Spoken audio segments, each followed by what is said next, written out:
چطور بچه؟ اولین چیزی که باید بگم اینه که امیدوارم کپی رایت نخورم سر این دوتا کنسرت، وگرنه دیگه طرفدار متال نخواهم بود. جدا از اون امیدوارم صدا یه مقدار بهتر باشه. میکروفون رو جابجا کردم، اگه هیچ فرقی نکنه برمیگردونم سر جاش، چون هی باید جابجا کنم و منم اینجوریم که وای پیچش خراب نشه.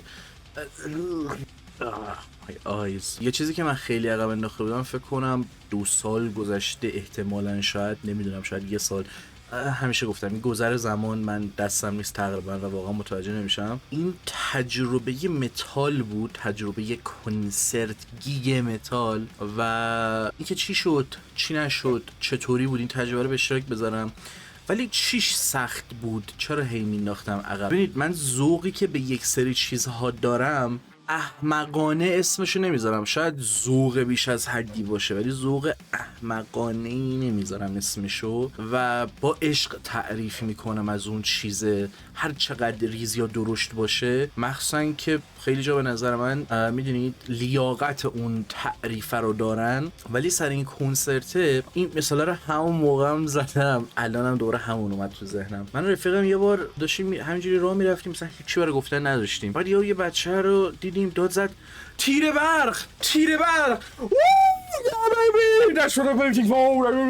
فلان بیسار، و از تیر برق سعی کرد بره بالا و خیلی ذوق کرد و یه چیز عجیب غریبی بود، در صورتی که یک چیز خیلی ساده سطحی و اصلا چیزیه که نیاز اصلا ببینید اینجوری نیستش که بگی دسترس پذیریش چجوریه، مثلا چه بدونم حسرت یه سری چیزاشو بخوری. مثلا من گفتم یه ذوق خیلی زیادی که بابت گیم و تجربه اثرهای متفاوت دارم و هزینه میکنم، هدفم اینه که مثلا میدونی یک فضایی برای خودم ایجاد کنم که بتونم بشینم پای تجربه آثار، به خاطر اینه که میدونی انقدر ازم گرفته شده قدرشو بیشتر میدونم و زیباییاشو مثلا یه سری حالا جزئیاتی که داره رو بیشتر میفهمم. ولی سر همچین چیزی خیلی یه جوری بود واسم تعریف ازش و شاید به نظرتون حالا احمقانه بیاد، نمیدونم حقیقتا. این گیگ کلمش یه جوری انگار به زبون نمیشینه، میگم لایو. این اجرای زنده‌ای که من رفتم 3 تا بند رو تو خودش تشکیل میداد و اصلا من نمیدونستم همچین جایی وجود داره. کلن من به بهونه حاج کسرا، سردایر ولف، استریمر مردمی و محبوب که دیگه استریم نمیکنه و کلا الان چیزا استوری کرد آقا بیاید کنسرت فلان اینجوری اونجوریه، یه گیگ داریم فلان. من گفتم اوکی. بعد خیلی هم زود رفتم، من تایم گوشیم مثلا 1 ساعت همینجوری عقب بود، تایم ایرانم تازه اون موقع تازه عوض شده بود. آره دیگه فکر کنم 1 سال اینا پیش میشد که تایم دوباره عوض شده بود. بعد ایران تایم و اینا رو اصلا 2 روز فیکس نکرده بود، چیکار نکرده بود، 1 ساعت به هم ریخته بود. یعنی من 2 ساعت یا 3 ساعت اونجا زودتر بودم، قشنگ همه چی رو دیدم و همینجوری داشتم هی میرفتم بالا پایین تا بوگی هم بیاد. بعد بوگی هم اومد تازه، اونم گفتم بابا بودو دیر شد فلان، وای نمیرسیم میبندن. در صورتی که میگم نگو 2 ساعت چون ساعت من عقب، 2 ساعت بوگی هم زودتر چیز کردم آخر. ولی این زودتر رفتنم یه تجربه باحال شد برام، به خاطر اینکه بنده یکی میمدن من هیچ کدومم نمیشناختم به جز کسرا. با کسرا که مثلا اومد سلام علیکم کردم، مثلا این حرفا کسرا آخرین جزء آخرین نفرایی بودن که اومدن، ولی بقیه که میمدن میرفتن تو مثلا که تست میکردن. خب اون وسایلی که اونجا سن تست میکردن میمدن بیرون راجبش صحبت، بعد میمدن اینجوری میکردن حاجی خیلی آشغاله این یعنی فرض کنید شما جای من مثلا یه مقدار خود پول داری، یه مقدارم پول لازم گرفته بودم، حالا چون اینجور با 200 تومن که قرار نبود برم، اینجور بودم یه مقدارم بذار بیشتر باشه اینا. یه موقع محض یا چیزی شد، بعد هر کی میرفت تست میکرد میاد بیرون، آره این لوازمشو خیلی بده، وای صدا اصلا یه وضعیه. بعد منم ایر پلاگ نداشتم و ایر پلاگ بچه‌ها اگه کنسرت میرید، اگه چه بدونم اجرای مختلف تواناییشو دارید میرید ایر پلاگ بزنید. فکر نکنید که اگه ایر پلاگ بزنید پوسی هستید یا کیفیت صدا واسهتون خراب میشه و فلان این حرفا. گوشاتون رو به فنا ندید و من کلا هم گوشام حساسه و اصلا عروسی و اینا که اصلا کلا یه ریتم افتضاحی داره کلا حالم بد میشه، یعنی اصلا نمیتونم وایسم و هیچ کاری نمیتونم بکنم. بند اول اومد من نمیشناختم ولی خب میرفتن تست میکردم میادن صحبت میکردن میفهمیدم، من اونجا داشتم میشیدم دیگه. آره افتضاحه، چون صداش اینجوریه، وای دراماش اینجوریه، وای این فضا چرا اینجوریه، صندلی‌ها چرا اینجوریه، چرا اونجوریه. دومی اومد بد نیست، سومی اومد خیلی بد. و من همینجوریام که آقا ولی تایمش شد، شلوغ شد، همه اومدن، ما نشستیم، شروع شد. اول خیلی شروع خوبی بچه، خیلی شروع خوب بود. من داشتم دنبالش میگشتم پیدا کنم، اگه معلومه، اگه معلوم نیست بند سوم بهتون نمیگم.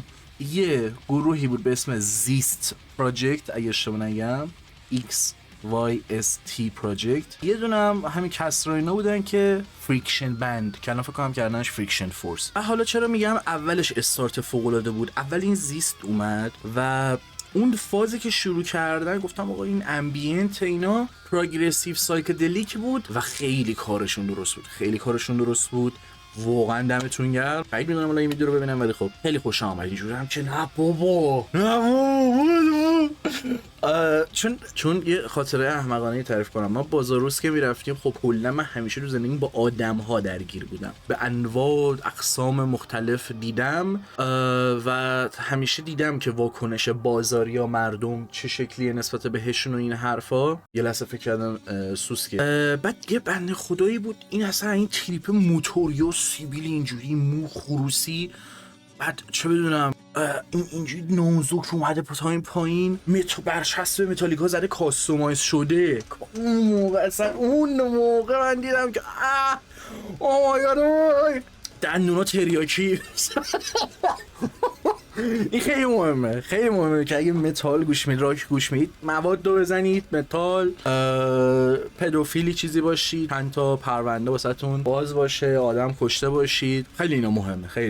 آقا این تریپو دیدم من گفتم نمیشه آقا بذار من اصلا از تایم دستشوییمو به هر بهونه‌ای بذار من برم با این یارو صحبت کنم. با کلی اصرار اینا افتادم دنبال یارو پیدا کردم. مثلا نمیتونستم اصلا صحبت کنم. دقیقاً یادم نیست چه کلماتی استفاده کردم ولی یه چی توی این مایه‌ها بودش که ببخشید مثلا شما تو بندی چیزی هستی، گروهی دارید، مثلا کجا چیز میکنید، متال گوش میدید، اصلا میدونید اینا چیه پوشیدید؟ به خاطر این میپرسیدم میدونید اینا چیه پوشیدی که کلا همیشه من یادمه من از بچگی کلا به پرسونالایز کردن چیزها علاقه داشتم. اینجوری بودم که آقا این لیوانی که من دارم بذار یه برچسبی بهش چسبیده باشه دیگه، حالا چرا که نه. بعد مثلا تیشرت توپاک میدم یارو پوشیده، امینه پوشیده، نه کجا خریدی، میدونی این چیه مثلا فلان، چه بدونم، نه نمیدونم همینجوری خریدم 25000 تومان. بعد گفت آره میدونم اینا رو خودم زدم، این برچسب رو خودم زدم، مثلا چه بدونم این متالیکا رو دوست دارم به خاطر این، اسلیر رو دوست دارم به خاطر این فلان. تو چی گوش میدی؟ یه حالت استراب زده استرسی بچه خجالتی و اینجوری که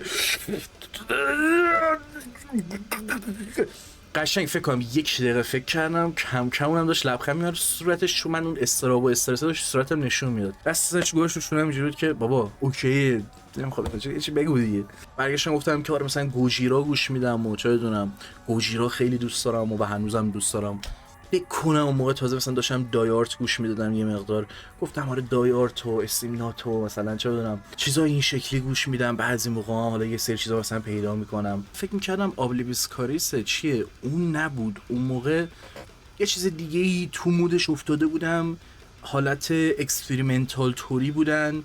یکیشون بود مثلا چند تا چیز مختلف اکسپریمنتال گوش میدادم، یکیشون اومده بود ویولون آورده بود توی متال، نمیدونم درست در نمیاد، مهمم نیست. بعد اینا رو گفت بابا ایون فلان بیسار شمارهشو بهم داد و یه مقدار صحبت کردیم ولی اونقدر چیز نشد. این کل تجربه من تو طول زندگیم با یه آدمی بود که اصلا افیرینسش نشون بده متال هده و جدای از اون صحبت راجع به متال باهاش بکنم. فکر نمی‌کنم هیچ ارتباط دیگه جای دیگه جور دیگه با متال هدا مثلا داشته بوده باشم یا اصلا باشون صحبت کرده باشم. کلا من یه ذره آدمیم که خیلی به طرز حالا احمقانه عجیب نمیدونم اونقدر کامیونیتی نیستم و شاید بر همینه که انقدر تفاوت دارم باشون و اوریج تروپ های متال هد رو ندارم. نمیدونم این سری خب حسش خیلی متفاوت بود، به خاطر اینکه من از اول فکر می‌کردم که این یه تویست عجیبی آخرش داره. حالا صبر اینجوری بودم که وای همه این آدمو که اینجا میدونن متال چیه، متال هدن 1 سال پیشه ها، ولی خب بازم میگم من تو اون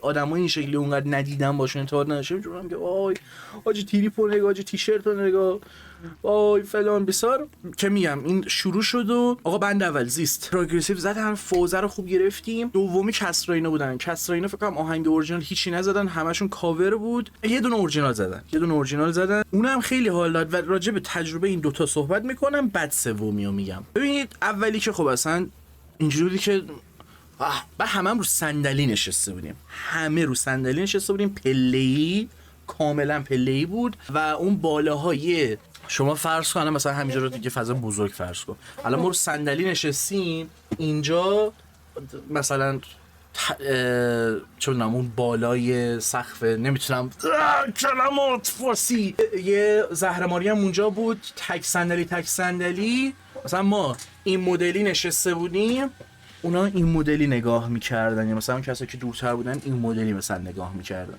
بعد اولیه که میگم چیل بود، اون نشستنه اوکی بود، کسرا اینو اومدن یه ذره میدونی هوی بود. خب من مثلا بغل دستی رو میدم، بغل دستی اینجوری بود، باشه هدو میزد، بعد مثلا من اینجوری بودم هد بزنم یه حس عجیبی بود، یعنی کاملا میدونی تون جوه قرار گرفته بودم، حسه رو گرفته بودم، کاوره درست بود، آهنگا رو دوست داشتم. خب ولی نمیدونم، یعنی نمیتونستم، انگار استراب نداشتم، صرفا شاید هم داشتم خودم دارم گول میزنم و متوجه نمیشم، ولی نمیدونستم چه واکنشی از خودمشون بدم. مثلا آقا ولش کن، let it go، عشق کن، حالشو ببر، میدونی؟ اصلا درگیر این نبودم که بقیه چی فکر میکنن یا چی فکر نمیکنن، صرفا اینجوری بودم که من انقدر نمیخوام بزنم با این آهنگ، اونقدر برای من چیز نیست، اونقدر در اون حد نیستش که برم پایین بیام بالا فلان بیسار. بعد مثلا یه سری جا پا زدن و اینا بود، پا رو میزدم، ولی اینجوری بودم که پا میزدم من باز مثلا تازم کچل کرده بودم، وای الان یادم افتاد پاس کرده بودم بیا و ببین، یعنی قشنگ هیچی نور نبود، کله من اونجا رو روشن میکرد، خیلی چیز عجیبی بود. من اینجوری بودم که کلی مو داشتم، دقیقاً قبل اینکه مثلا برم اونجا تاس کرده بودم، دقیقاً زیر بار یه فشار روانی هم بودم که کلا تاس کردم و اینا دیگه، قضیه اونو قرار نیست تعریف کنم. بعد میگم مثلا یه چیز کاملا حس عجیب غریبی بود، چون من یه سری جا بغضی میشدم، یه سری جا عشق میکردم، یه سری جا اینجوری بودم که کیفیت صدام یادم رفت بگم، من خیلی وقت گذشته و اینا و کلا استراکچری نچیدم، یه سری چیزا توجه نکردم که مثلا اینم بگم. زیست که شروع کرد، حالا پروگرسیو بود، اونقدر چیز نبود، اونقدر سنگین نبود، باز نمیشد اونقدر گفت چه خبره، ولی سورپرایزینگلی خیلی خوب بود. خب اصلا گوش اذیت نمیکرد، اصلا حس نمیکردم صدا کمه، اصلا حس نمیکردم صدا خیلی زیاده، اوکی بود. خب مخصوصا که کسرا اینا اومدن هیوی بود، دیگه داد و بیداد داشت و اینجور سنگین داشتن میزدن، کاملا به نظر من اوکی بود، جایی نبود که بگم گوشم داره مثلا چیز میشه، چه میدونم دارم اذیت میشم، حالم داره بد میشه، صدا کمه باید بیشتر باشه، کاملا صدای اوکی بود. میتونست بهتر باشه، آره میتونست یه سری جاها تفاوت داشته باشه، کوالیتی یه سری اینسترومنت ها، یه سری صدا انگار چیز نبود، ولی اوکیه. حالا میگم تجربه‌ای که من داشتم اوکیه. و خیلی فاز عجیبی بود دیگه. کسرا اومد مثلا یه سری جاها میگفت داد بزنی، بعد من میگم اینجوری بودم که صدای منم مثلا اینجوری که میتونم یه جور داد بزنم که آره مثلا داد میزدیم، دستمون ما رو دستش میکنیم، پا میزدیم، تو هر گوهی خوردیم دیگه. ولی تو کل اون مدته یه سری جاها بود که من از اونجا میمدم بیرون، یعنی کاملا انگار اصلا لیریک من نمیشیدم، فقط اینسترومنت میشیدم و میرفتم تو تصوراتم فکر میکردم، فکر میکردم که پسر چی میشد مثلا بقیه کنسرت ها میمدن ایران، مثلا بقیه آرتیست ها میمدن ایران، چی میشد مثلا، چه بدونم این آرتیست هایی که توی ایران هستن میتونستن اجرا داشته باشن، مثلا حالم بد میشد. بعد از اون طرف حالا از شانس من با کسرا دوستم، درست اگه اشتباه نکنم دوست خیلی صمیمی یا پارتنر کسرا دقیقاً نشسته بود بغل من، مثلا یه سری جا خیلی تو حس میرفتم یهو دوست کسرا مثلا اینجوری بود که کجا رفتی مثلا پاشو فلان بیسار، یا گوشی تو بده من میخوام مثلا ویدیو بگیرم. ویدیو گرفتن کلا ممنوع بود کلا، ولی تقریبا همه، یعنی من هر کیو داشتم میدم یه جوری داشت ویدیو میگرفت. من خودم از این فازا گرفته بودم که من نمیگیرم، به دو دلیلم، البته یه دلیلش هم بود، یعنی باتری گوشیم هم چیز بود، جدایی از اون اینطوری بودم که آقا مثلا فازه رو بگیرم، مثلا فازه رو اجازه بده. اینجوری بودم که مثلا دوست کسرا، مثال دارم میذارم، یه سری جا دارم اگزاجره میکنم، یه سری کلماتو دارم عوض میکنم که داستانم بره جلو. چرا فیلم نمیگیری؟ مثلا من دوربین دستم نیست ولی خب گوشیو دارم، دوربین دستمه، واسه چرا فیلم نمیگیری؟ دوربین میارم پایین، بعضی لحظه ها بعضی چیزها رو میخوام فقط برای خودم ثبت کنم، نمیخوام با دوربین ببینمشون، میخوام با چشای خودم ببینمشون. و ازشون لذت ببرم و خیلی هم حال داد. یعنی کلا نگاه کردن این که چجوری دارن اینسترومنت چقدر حس گرفتن. یعنی یکی از بچه‌ها بود تو گروه کسرا اینا چیز میزد، گیتار میزد، بعد یه جوری حس میگرفت، یه جوری میزد اصلا قیافه‌شو میدیدی انرژی میگرفت. یعنی اینجوری که من تو ایران زندگی نمی‌کنم. تا وقتی که تموم شد و یادم افتاد تو ایران زندگی میکنم و رفتیم خونه بوگی اینا، اونجا خوابیدم و یادم افتاد که خوبی شت اینجا از آره خلاصه سر این قضیه هد زدن و اینا، میگم اون ذوقی که داشتم، اون حسی که اجتناب میکردم از چه بدونم هد زدن یا لذت بردن، یه سری جاها واسم احمقانه بود که حالا نمیخواستم تعریف کنم چون حالا جزئیات خیلی بیشتری داشت که به واسطه اینکه یک سال خوری گذشته من یادم رفته، ولی آره یه همچین فازی بود. یعنی من کاملا تو یک شرایطی قرار گرفته بودم که نیاز داشتم، واقعا نیاز داشتم به اون تجربه. انگار از این چیزایی بود که بندازن تو استخر، مثلا میگن همینجوری واسه خودت شنا کن، باید دست و پا میزدم یه ذره با اون شرایطه، با اون مثلا حس و حاله میدونی لذت ببرم و یه جایی بعدم دیگه واقعا حال کردم. میگم همینجوری هد میزدم میادم بالا، سرگیجه میگرفتم، با سرگیجه حال میکردم جوان که خوب مغزم نمیرسه یه دونه میرفتم با یه دونه میادم بالا چچلم که بابا ای خدایا ذهنم پرت میشه این ور اون ور یا مثلا مکس میکنم و اینا، برای اینکه خودم یه سری چیزا یادم میاد، خودم یه حس عجیب غریبی الان میگیرم. میدونی آخه اون نشستنم تاثیر داشت. یعنی مثلا فرض کن مثلا خودم من رو صندلی نشستم دیگه، فرض کن ما اینجوری نشستیم، متال تو بزن ببینم بابا، مثلا اینسترومنت تو بزن، مثلا یارو داره چه میدونم این جا به جا میشه میره عقب میره عقب فلان داد بزنید مثلا همه با هم دو دو دو دو دو دو دو. بعد مثلا ما درست صحیح بعد مثلا به حلقه اینو نگاه می‌کردم دیدم چرا اینا هیچ حسی ندارن. مثلا در عین اینکه بعضی از بچه‌ها اینجوریان که حسین مثلا چه بدونم فلان میسار، مثلا یه آقای بود اینجوری نشسته بود بچه من پس میاد اینجور جاها فکر کرده اینا واسش نون آب میشه باکیم پیچ بیشتر دارم فشار میخورم از این که این باید هد بزنه، کارتون بده. گروه دوم میاد فریکشنه دیگه، کسراه، ولی خب مثلا دلیل نیستشون کسراه مثلا بیشتر باش حال میکنم. چقدر هر مزخرفی که تو داری میخونی چقدر خوبتر به نظر میاد بخاطر اینکه کسرایی. نه حالا آهنگایی که کاور کردن خوب بود، کلا کسرا هم وکالش خوب بود، این آهنگ مثلا اونقدر برای من هد نداره. خب یه آهنگ دیگه هد داره و مثلا من اینجوریام که و بقیه اینجوری بودم. حالا شو که صدای این صندلی البته نبود. گروه سوم کثافت ترین تجربه‌ای بود که داشتم با تمام احترام. اول متال فارسی که اوکیه ها، متال فارسی خوب میشه در آورد، نمیگم اصلا نمیشه، ولی همون اول اومدن فکر کردم رفتم کنسرت پاپ یا اصلا عوض شد. یعنی اول که اصلا خب جو خیلی آروم، خب سنا باشید فلان بیسار. یه چیزی اتفاق افتاد اینو سریع بگم. من دوست کسرا یه جا می‌خواست بره نمیدونم چیکار کنه اینا، سطح زمین اون پایینه، یه سر پله پله میگم هست که ما میشستیم روش. یا فرض کنید ما اینجا نشستیم این بغلش خالیه. خب من چون انقدر تاریک بود ندیدم و هول کردم و اصلا نمیشنیدم چی داره میگه دوست کسا، من فکر کردم میگه بیا جامونو عوض کنیم. من اینجوری از جام پا شدم و اینطورم که اوکی یه دقیقه بشین روی صندلی من برم اون. خیلی هم جا تنگ بود، یعنی از نظر نشستن و بخوای جا بشینی افتضاح بود. یعنی جا انقدر تنگ بود، یعنی از اول مثلا اون نفری که اول نشسته بعد کامل میرفتم بیرون، مگر نه اتفاقای خیلی بدی میافتاد. بعد من اینجوری پامو اومدم بذارم که مثلا کلا بلندشم و دوست کس رو پاشه بره، چپ شدم. یه لحظه فکر کردم اجرایی نه الان کلا تموم شد، یعنی الان همه قرار واسه چی شد، اصلا هیچ اهمیت نداشت، فقط همه یه لحظه نگاه کردن، حتی فکر کنم وکالیست مثلا نگاه کرد که و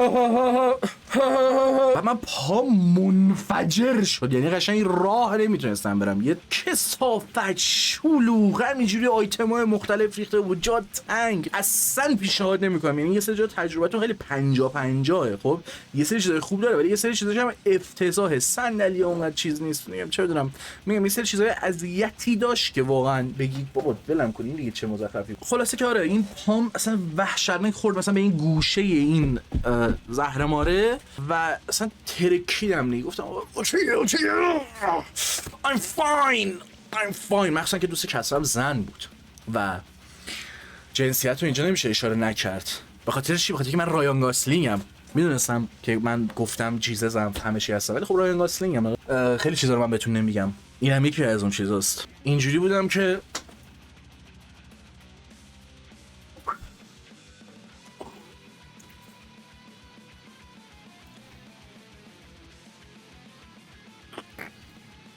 I'm fine. نداشت من حالم کاملا خوب. بذاری چاقو در بیارم. من عالیم. حتی آخرش هم بنده خدا اومد گفت معذرت خواهی کرد و اینا. مثل کنسرت تمام شد من معذرت خواهی کرد. گفتم نه بابا هیچ اشکالی نداره. I'm totally fine. مثلا داشتم میرفتم من یه سوم راه برم اینجوری بودم که من فکر CS گویی میدادم راه نمیدادم. یه اتفاق عجیب غریبی افتاد که جای تعریف داره ولی خب مربوط نیست مستقیم به اون اجراه. حالا چرا گروه سوم بعد یه سری چیزا من رندوم یادم داره میاد و سر همین اگه جزئیات کمه یا این به هم ریخته است میگم سر اون چیزا سیه.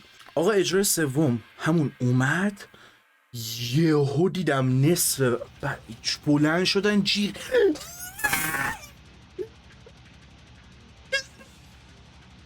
اینجور بودم که نکن آخری پاپه. اینجور خب دیگه ایرانی که متال نمیپسنده بید آخرش یه پاپ بذاریم دیگه. بولانی ترین اجرا رو اونا داشتن. اصلا شاید کم بود من حس کردم تموم نمیشه چون میخواستم پاشم برم. حتی پرسی اما میشه رفت میخوام برم گفتن نه بشین باید بشین تمام شه نمیذارم بره بیرون. چه بودم که قشنگ ببین داشتم دیوونه میشدم بچه داشتم دیوانه داشتم میشدم واقعا. اولش اومدن نه گذاشت نه برداشت شروع کرد به افتخار بچه‌های پایین شهر. پایین شهر کجا رو داری میگی؟ کجا رو داری میگی؟ مثلا بچه‌های همون محله رو داشتیم میگفته پایین شهر و اینا کاری نداره. این آهنگو برای بچه‌های پایین شهر خوندیم.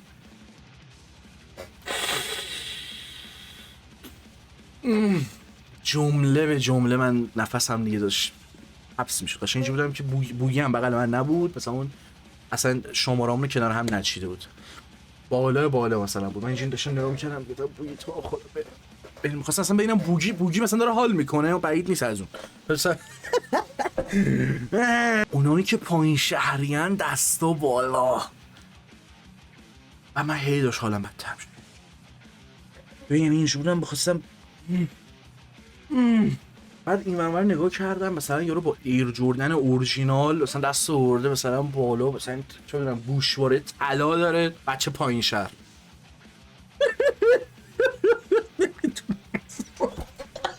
I just can't.